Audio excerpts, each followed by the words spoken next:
안녕하세요. 저는 컴퓨터 과학 전공 송민영입니다. 기말고사에는 러닝, 티칭, 테스트 앤 이벌루에이션, 크리에이션, 프레젠테이션에 대한 경험을 제가 직접 평가하는데 이 과목에서 배운 방법론으로 평가하는 것이었습니다. 따라서 이에 대해 발표하고자 합니다. 첫 번째로 CS 필드에서의 저희 러닝에 대해서 평가해 보겠습니다.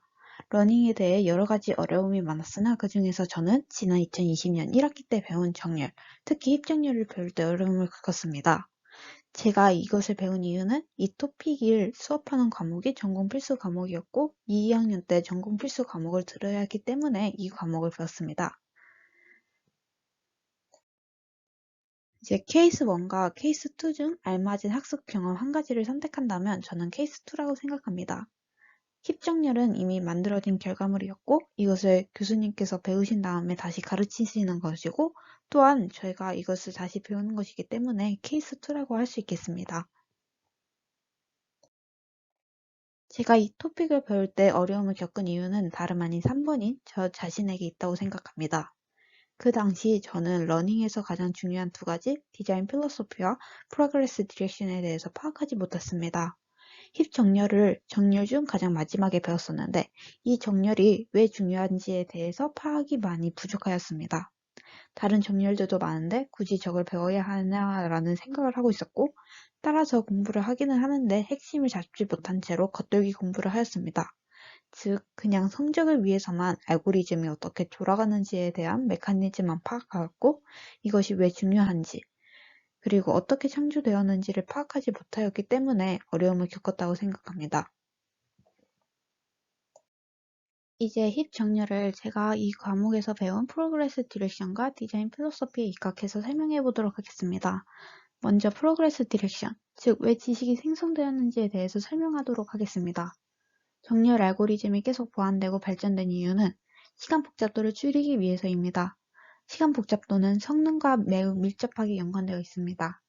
따라서 이러한 지식이 생성되는 이유는 시간 복잡도를 줄여서 성능을 향상시키기 위해서입니다.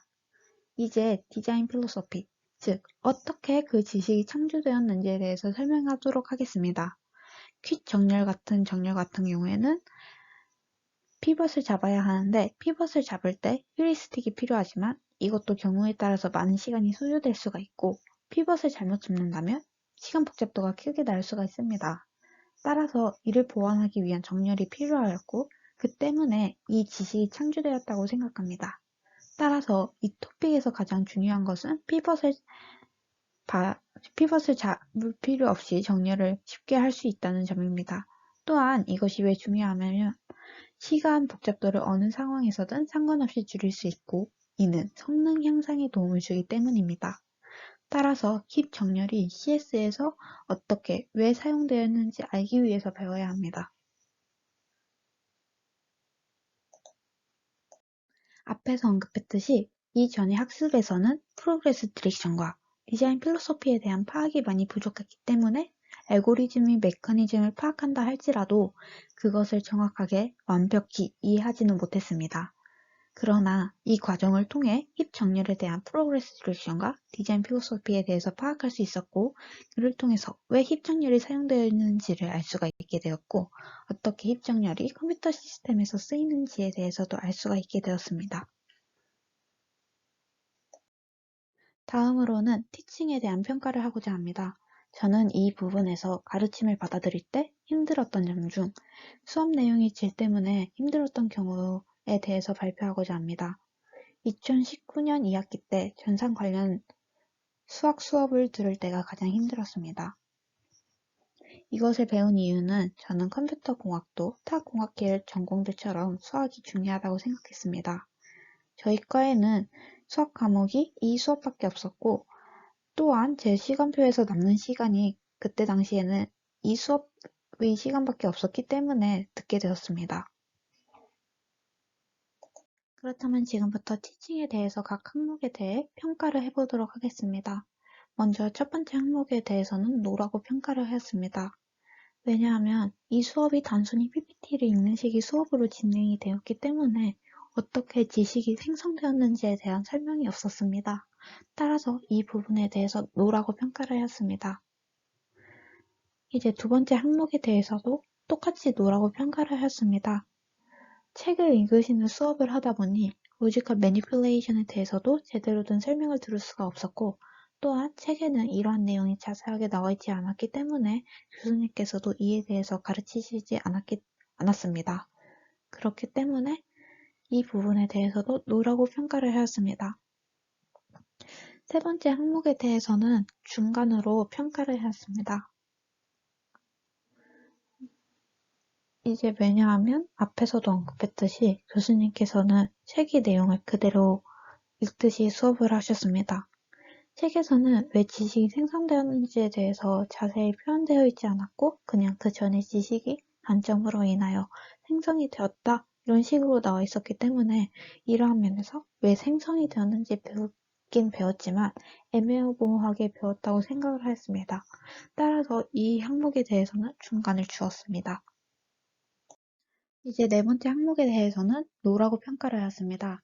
그 이유는 이 수업을 들을 때 결국에는 왜, 어떻게, 그 지식이 생성되었는지에 대해서 설명을 들을 수가 없었습니다. 이는 숲과 나무에 대한 연관성에 대해서 파악을 하는데 도움이 전혀 되지 못하였습니다. 따라서 이 항목에 대해서 노라고 평가를 하였습니다.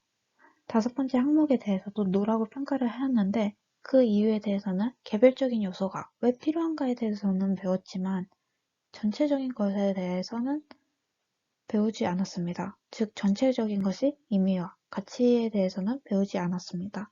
따라서 이 부분에 대해서도 노라고 평가를 하였습니다.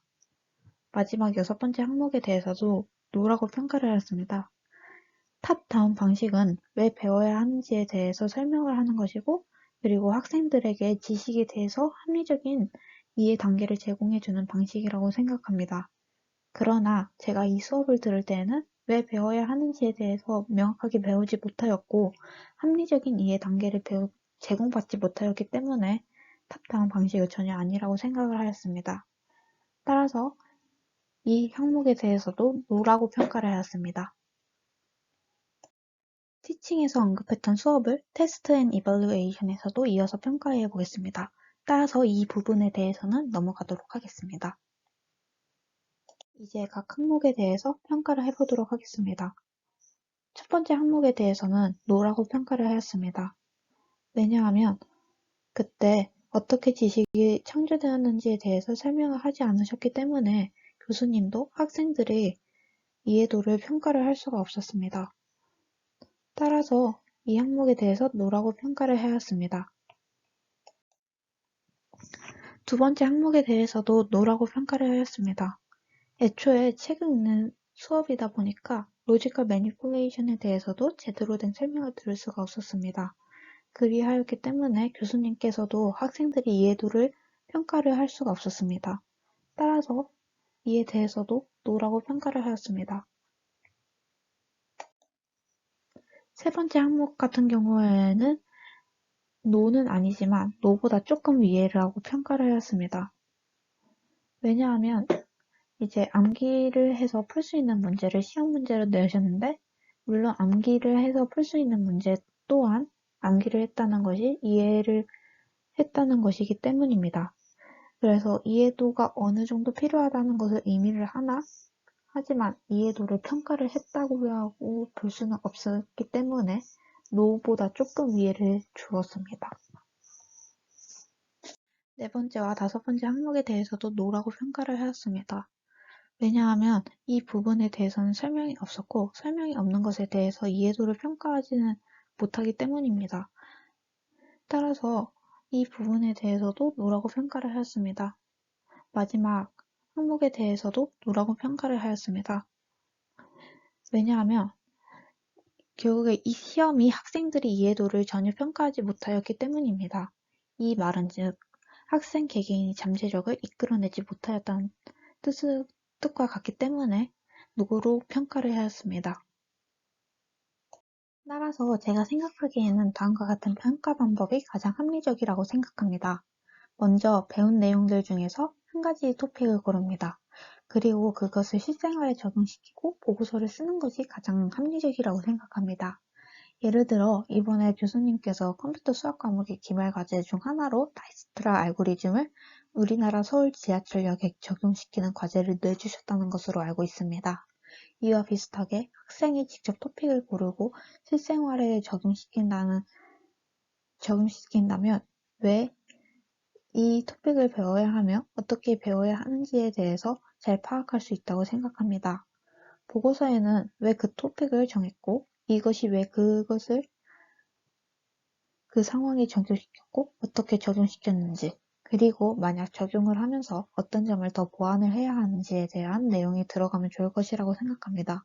채점 기준은 납득이 가능한 상황과 그에 맞는 토픽을 선정하였는가 10%, 각각의 내용을 논리적으로 표현하였는가 30%, 보고서의 내용이 언급한 대로 알맞게 들어가는가 10%로 평가해야 된다고 생각합니다. 이제부터 교수님께서 사물 인터넷 시스템 과목에서 강의하신 두 가지의 강좌에 대해서 크리에이션과 프레젠테이션에 대해서 평가를 하고자 합니다. 그렇다면 먼저 그 크리에이션은 제가 생각하기로는 워킹 of creation과 flying of creation 이 두 가지가 모두 포함되어 있다고 생각합니다. 워킹 of creation에서 그렇게 생각한 이유는 통신에 있어서 블루투스와 와이파이를 쓰면 안 되는지에 대해서부터 원자기선을 이용해야 되는지에 대해서까지 하나하나씩 아이디어를 확장하면서 크리에이션을 했기 때문에 워킹 업 크리에이션을 하였다고 생각을 합니다. 따라서 이 부분에 대해서 yes라고 평가를 하였습니다. 그리고 flying of creation에 대해서는 기존에는 코로나를 종식시킬 유일한 방법은 백신밖에 없다고 저는 생각을 하였습니다. 그러나 이 크리에이션 같은 경우에는 백신 외에 다른 것이 코로나를 종식시킨다는 것으로, 즉 생각의 틀을 깨서 나온 아이디어라고 생각합니다. 이러한 아이디어는 어떠한 단계를 밟아서 나올 수 없는 아이디어로 Flying of Creation에 충족되었다고 생각합니다. Efficiency of Performance에서는 yes라고 평가를 하였습니다. 그 이유는 현존하는 역학조사와 방역에 사용되는 IoT 기기, 스마트폰의 성능의 한계와 비용에 대해서 설명하시고 제안하시는 IoT에 대해서 어떻게 성능이 기존 것보다 향상이 되며 비용이 어떻게 되는지에 대해서 설명하셨다는 점에서 Efficiency of Performance를 잘 설명하셨다고 생각을 들고, 따라서 이 부분에 대해서 yes라고 평가를 하였습니다. 이제 제너럴티에 있어서는 yes보다 조금 아래라고 평가를 하였습니다. 이 IoT 기기가 코로나19 상황에 잘 해당이 되고 이것이 방역과 접촉자 파악에 도움이 될 수 있다고는 생각이 됩니다. 그러나 재발되는 경우에 대해서는 설명이 없었기 때문에 모든 경우에 대해서 해당된다고 보기 힘들다고 생각하였습니다. 고양시 방석교회 때를 살펴보면 코로나 환자들이 크게 증가한 것도 코로나 재발과 이 환자의 접촉으로 인하여 크게 번져나간 것인데 이 부분에 대해서는 없는 것 같아서 아쉬웠습니다. 따라서 yes보다 조금 아래라고 평가를 하였습니다. 유니크니스에 있어서는 yes라고 평가를 하였는데 그 이유는 백신 이외에 코로나19, 즉 팬데믹을 종식시킬 방법으로 사물 인터넷을 생각했다는 것은 저에게 매우 독창적이었기 때문입니다. 따라서 yes라고 평가를 하였습니다. 다음은 프레젠테이션에 대한 평가를 진행하도록 하겠습니다. 이제 모티베이션을 잘 보여주는가에 대한 평가로는 yes라고 평가를 하였습니다. 왜냐하면 현재의 상황에서는 코로나19를 종식하지 못하고 백신이 나와도 결국 종식하지 못할 것이고, 또한 현재 상황에서는 역학조사와 방역의 한계가 있습니다. 따라서 이러한 한계를 없애고 코로나19를 종식하기 위한 IoT를 제안한다는 모티베이션을 잘 발표해서 잘 설명해 주셨기 때문에 yes라고 평가를 하였습니다. 두 번째 항목에 대해서도 yes라고 평가를 하였습니다. 모티베이션과 크리에이션 단계에서의 브레인스토밍 하신 것을 초반에 발표하셨고, 그리고 발표를 하실 때 탑다운 방식으로 프레젠테이션을 하셨기 때문에 이것은 효과적인 표현 방법이라고 생각을 하였고, 따라서 yes라고 평가를 하였습니다. 세 번째 항목에 대해서도 yes라고 평가를 하였습니다.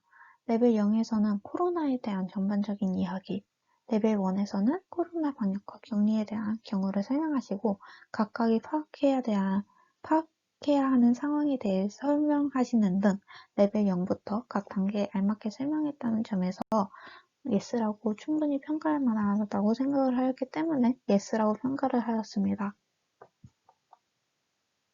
이제 프레젠테이션의 마지막 항목에 대해서도 yes라고 평가를 하였습니다. 코로나19는 전 국민이 겪고 있는 상황으로 따라서 이 크리에이션이 전 국민에게 해당이 됩니다. 그렇기 때문에 비공학자, 나이를 불문하고 모든 사람들이 이 발표에 대해서 이해를 할 수 있어야 합니다. 사실 조카분께서 했다고 하셨을 때 조카분이 천재여서 가능했다고 생각을 했는데 탑다운 방식으로 비공학자들도 충분히 이해 가능하게 발표를 하셨기 때문에 그 조카분도 이해를 하였고 저도 사물 인터넷을 아직 배우지 않은 입장에서 이해를 잘 할 수 있었습니다. 따라서 이 부분에 대해서도 yes라고 평가를 하였습니다. 이상으로 발표를 마치겠습니다. 감사합니다.